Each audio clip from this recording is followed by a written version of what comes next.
ይሄኛው ደግሞ ጤግሮስ ትሬዲንግ ይባላል።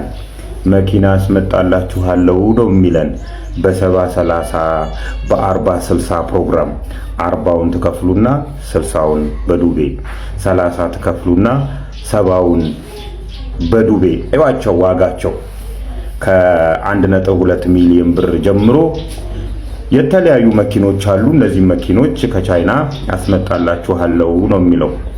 ከዚህ በፊት ጎጆ ብሪጅ የተባለው ድርጅት የአዲስ አበባ ጤና ቢሮ ሰራተኞችን የተለያዩ ሆስፒታል፣ ጤና ጣቢያ አካባቢ የሚሰሩ ሰራተኞችን እቤት ሰርቼ ሰጣችኋለሁ፣ ለዚህም ከአዲስ አበባ ጤና ቢሮ ጋር በጋራ ነው የምንሰራው ብሎ ይህንን እንደዚህ የመንግስት ተቋማትን የሚጠቀሙበት ዋና ምክንያት ታማኝነትን ለማግኘት ሲሉ ነው።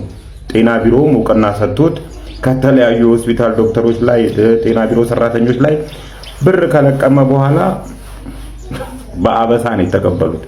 ለዛውም አራውንድ 40 ሚሊዮን ብር ቀንሶ ነው የሰጣቸው ከጠቅላላ እንትን ካሉት የአስተዳደራዊ ወጪዎች ብሎ ማለት ነው።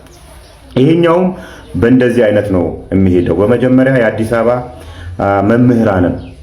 መምህራንን ትኩረት አድርጎ የአዲስ አበባ መምህራን መኪና እንዲሰጣቸው አሁን በጠቀስኩላችሁ ፕሮግራም ብሎ ከአዲስ አበባ ትምህርት ቢሮ እውቅና ይዞ መጣና ከተለያዩ ትምህርት ቤቶች ላይ ገንዘብ መልቀም ጀመረ። 1-2 ጊዜ የኦሮሚያ ባህል ማዕከል ላይ ይሄው እየሰጠው ነው የሚል አሳያቸውና ስምጥ ይግባ ጥልቅ ይግባ አይታወቅም። 1 ዓመት ከ3 ወር አለፈው። አሁን ደግሞ ቀጠለና የኦሮሚያ ወጣቶች ከኦሮሚያ ወጣቶች ቢሮ ጋር በጋራ በመሆን ስርዓት ወጣቶችን ባጭሩ መኪና ሰጥቻቸው የተለያዩ የፈረደበት ታክሲ አለ ይሄን እንዲሰሩ አደርጋለሁ ብሎ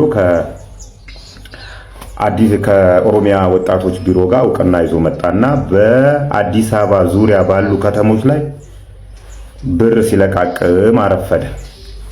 ይኸው አመት አለፈው መኪናው ሳይመጣ በ3 ወር አመጣለሁ ያለው።